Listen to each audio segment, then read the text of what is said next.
नमस्कार, आप देख रहे हैं एबीपी न्यूज। मैं हूं आपके साथ शोभना यादव। बंगाल जीतने के बाद आज ममता बनर्जी ने प्रेस कॉन्फ्रेंस की।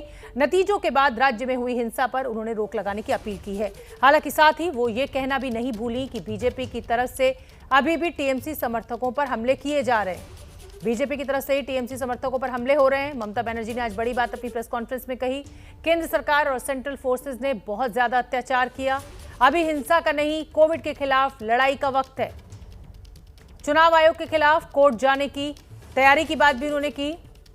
चुनाव नतीजों के बाद लोगों से हिंसा न करने की एक बड़ी अपील ममता बनर्जी ने आज की। शपथ ग्रहण के दिन कोई समारोह नहीं होगा। ममता बनर्जी ने कहा चुनाव आयोग के खिलाफ वो कोर्ट जाएंगी।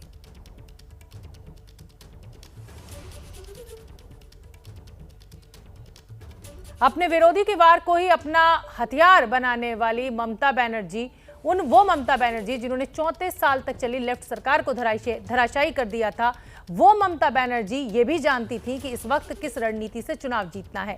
बीजेपी ने हिंदुत्व को जोर शोर से मुद्दा बनाया और ममता पर मुस्लिम परस्ती का आरोप लगाया। ममता ने आहिस्ता से नरम हिंदुत्व का ऐसा तीर चलाया जो सीधे निशाने पर जाकर लगा।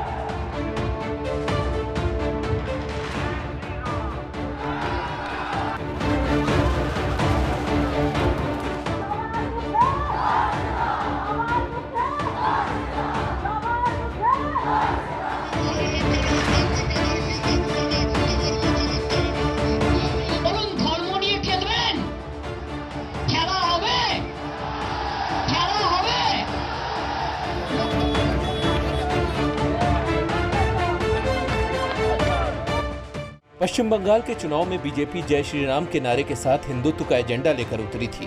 बीजेपी की रणनीति बिल्कुल साफ थी, मुस्लिम तुष्टीकरण पर ममता को घेरना और बंगाल के हिंदू वोटों का ध्रुवीकरण करना।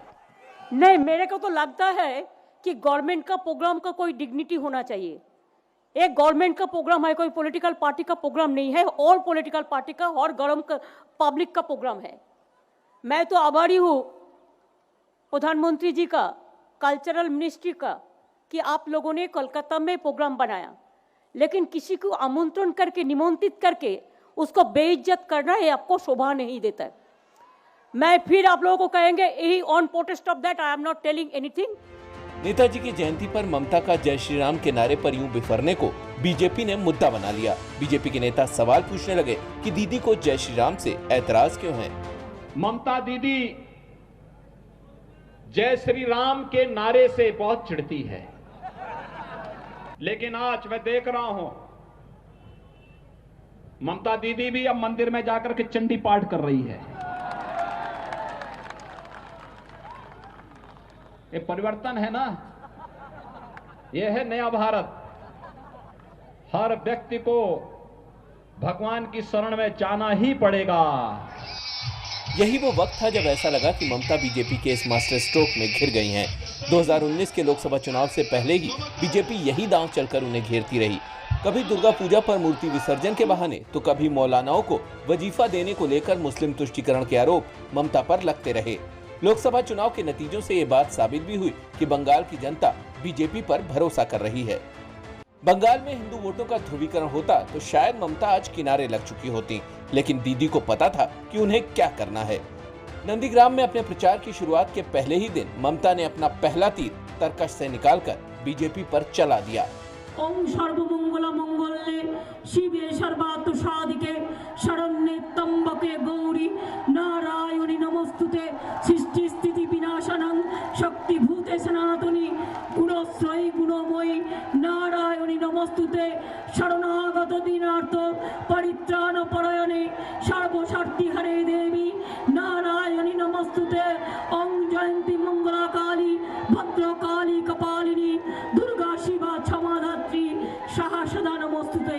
মাগো সকলের কল্যাণ করো।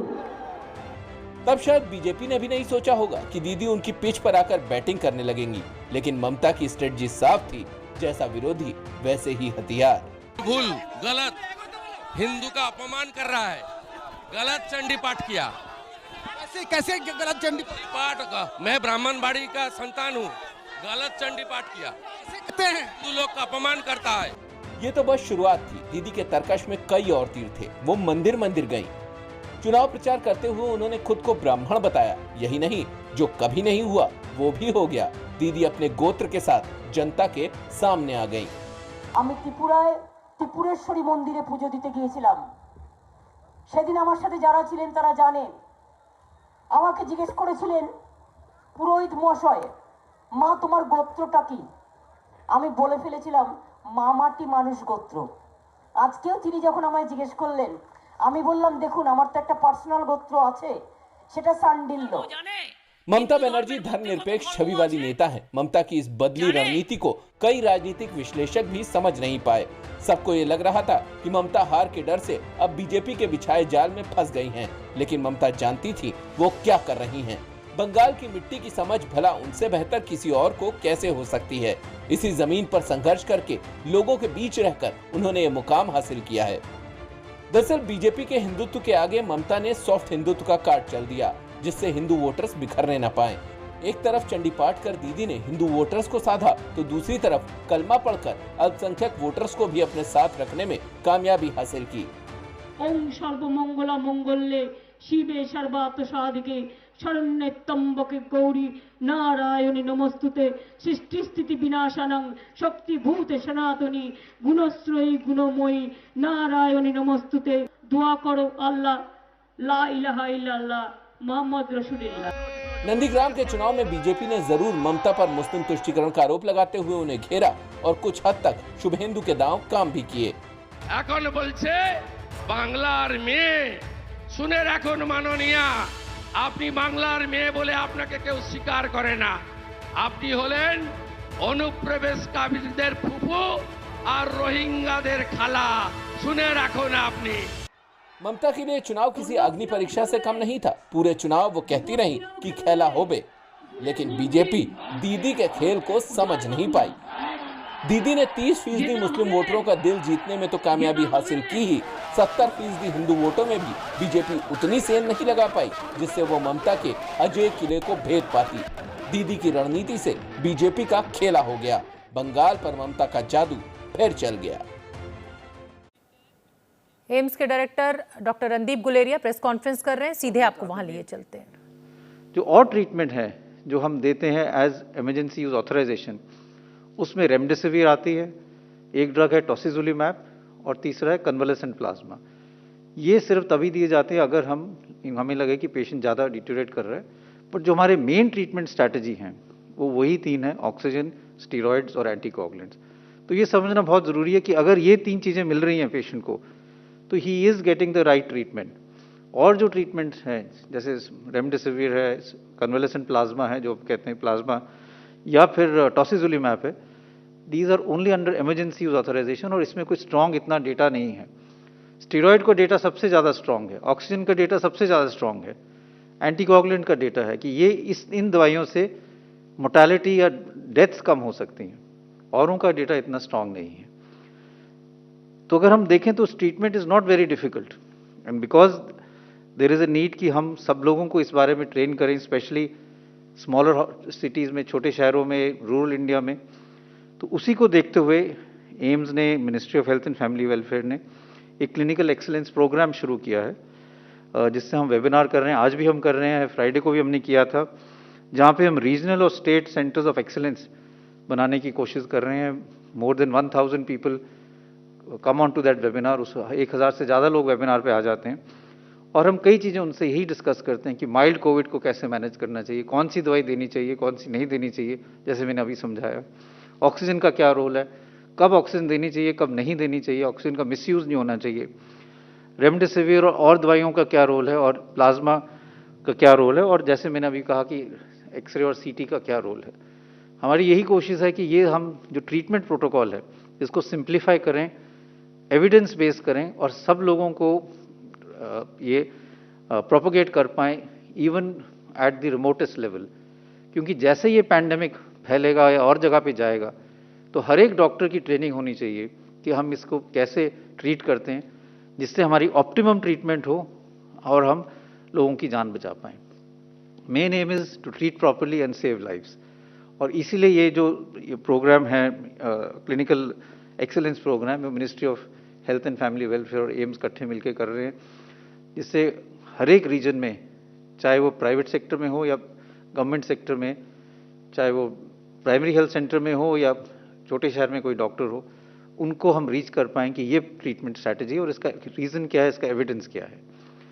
तो ये एक चीज़ मैं बताना चाह रहा था। और एंड में जैसे कहा गया कि ट्रीटमेंट के अलावा we have to decrease the number of cases, तो we all of us have सबको इकट्ठे मिलके जो चेन ऑफ ट्रांसमिशन है वो रोकना है। मैं अभी फिर से सबसे अपील करूंगा कि अगर बाहर जाने की ज़रूरत नहीं है तो घर पे ही रहें, भीड़ कम करें, कोविड अप्रोप्रिएट बिहेवियर ज़रूर निभाएं, क्योंकि ये सब हम करेंगे तो हमारे केसेस कम होंगे, तो जिन लोगों को हॉस्पिटल की बेड्स की ज़रूरत है उनको फिर वो आराम से बेड मिल पाएगा और ऑक्सीजन मिल पाएगी। Thank you. ममता बनर्जी ने बंगाल का किला जीत लिया, लेकिन एक ऐसी कीमत पर जो उनको कचोटती रहेगी। टीएमसी चुनाव तो जीत गई, लेकिन ममता बनर्जी नंदीग्राम से हार गई। लेकिन उनकी व्यक्तिगत हार से ज्यादा अहम पार्टी की जीत है, जो 5 अहम फैक्टर्स पर टिकी हुई है। वो देखिए।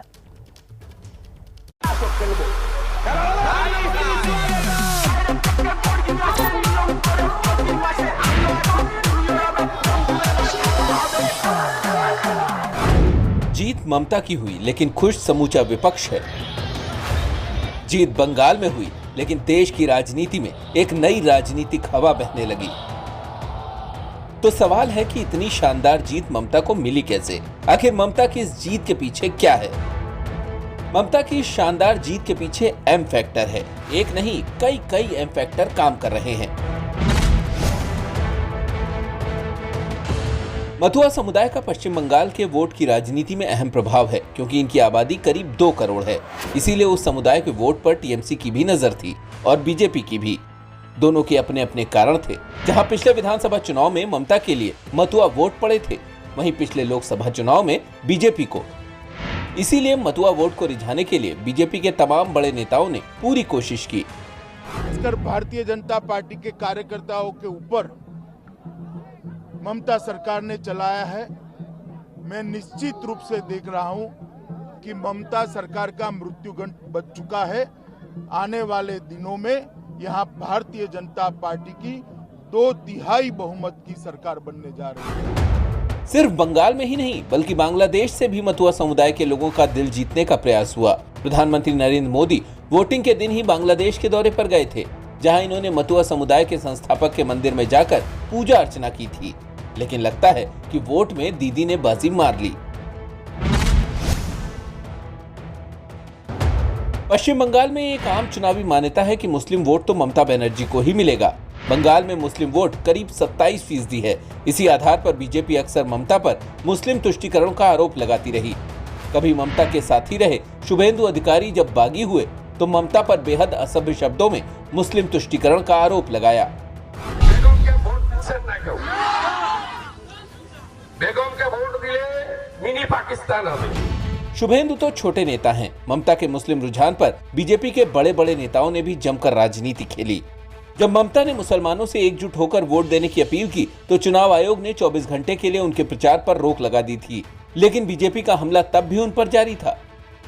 जो बात आप बोल रही है, अगर हमने कहा होता कि सारे हिंदू एकजुट हो जाओ, बीजेपी को वोट दो, तो दीदी ये इलेक्शन कमीशन हमें 8-10 नोटिस भेज देता। ममता के लिए एक मुसीबत वोटों के ध्रुवीकरण की थी, तो दूसरा सिरदर्द मुस्लिम वोटों में विभाजन के डर का। ऐसा इसलिए कि इस बार जहां बंगाल में काफी असर रखने वाले फुरफुरा शरीफ के पीरजादा भी मैदान में आ धमके, वहीं AIMIM के असदुद्दीन ओवैसी ने भी अपने उम्मीदवार उतार दिए। लेकिन चुनाव के नतीजे बता रहे हैं कि मुस्लिम फैक्टर ममता के पक्ष में गया।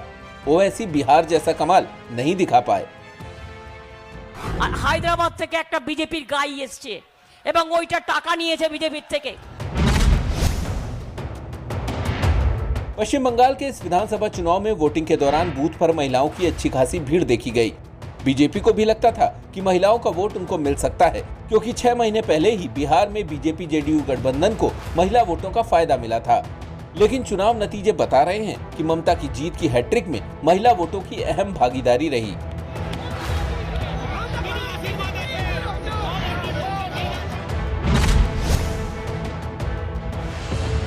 मेकेई बांग्ला का शब्द है जिसका मतलब होता है बेटी। इस चुनाव में टीएमसी ने अपनी नेता ममता बनर्जी के लिए एक नारा उछाला था, जिसमें कहा गया था कि बांग्ला निजेर मेकेई चाय, यानी बंगाल अपनी बेटी को चाहता है। बंगाल वैसे भी मात्र पूजा की भूमि है। माँ और बेटी के लिए वहाँ बेहद भावुकता भरा नाता होता है। ममता बनर्जी ने रिश्तों की उसी भावुकता को भुना लिया। आज नतीजा यह है कि बंगाल में फिर से उसकी बेटी का ही राज होगा। মা তোমার গোত্রটা কি? আমি বলে ফেলেছিলাম মা মাটি মানুষ গোত্র। ममता खुद ही इस चुनाव में एक बड़ा फैक्टर थी। ये पूरा चुनाव ही उनके नाम पर लड़ा गया। तृणमूल कांग्रेस ने उनको देवी बनाकर चुनाव लड़ा तो बीजेपी ने उनको हिंदू और विकास विरोधी करार दे दिया।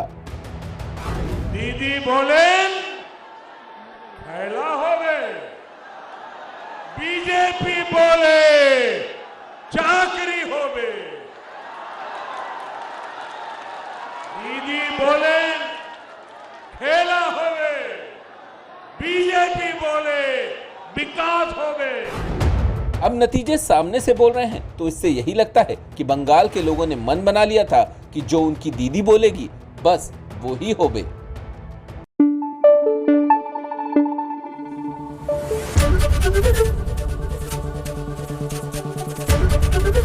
एबीपी न्यूज आपको रखे आगे।